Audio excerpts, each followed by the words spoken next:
Akala mo ordinaryong usok lang, pero ang usok mula sa nasusunog na plastic, pwedeng may lamang lason na diretsong pumapasok sa iyong baga. Isang simpleng pagsusunog ng basura sa labas ng bahay. Maaaring mas delikado pa kaysa iniisip ng karamihan. Kapag nagsusunog tayo ng plastic tulad ng supot, bote, styrofoam, o packaging, hindi lang simpleng usok ang lumalabas dito. Naglalabas ito ng harmful chemicals na pwedeng makasama sa kalusugan. Kasama rito ang tinatawag na dioxins, carbon monoxide, at iba pang toxic particles. Kapag nalanghap natin ang mga ito, direktang pumapasok ang maliliit na particles sa ating baaga. Kaya minsan pagkatapos makaamoy ng sinunog na plastic, nakakaranas ang ibang tao ng pag-ubo, sakit ng ulo, hirap sa paghinga, pagkahilo, at iritasyon sa mata at lalamunan. Mas delikado ito para sa bata, buntis, senior citizen, at mga may hika o sakit sa baga.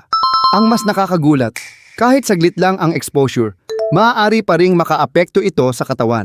Kapag madalas naman ang paglanghap ng usok ng plastic, sinasabing pwedeng tumaas ang risk ng lung problems, sakit sa puso, at iba pang seryosong health issues. Hindi lang tao ang apektado.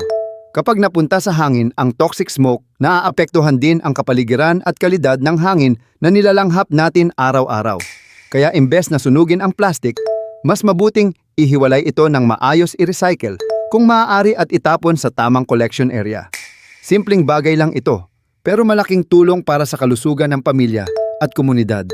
Kaya sa susunod na makakita ka ng nagsusunog ng plastic, isipin mo, sulit ba ang ilang minutong pagsusunog kung kalusugan naman ang kapalit?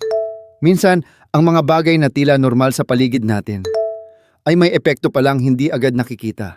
Ang malinis na hangin ay hindi luho. Kailangan ito ng bawat tao. Maliit mang hakbang ang pag-iwas sa pagsusunog ng plastic, malaking proteksyon naman ito para sa kinabukasan natin. Ikaw, anong topic ang gusto mong pag-usapan sa susunod na video? I-comment mo na. Kung gusto mo pa ng ganitong klase ng content, sana naman. Salamat sa panonood.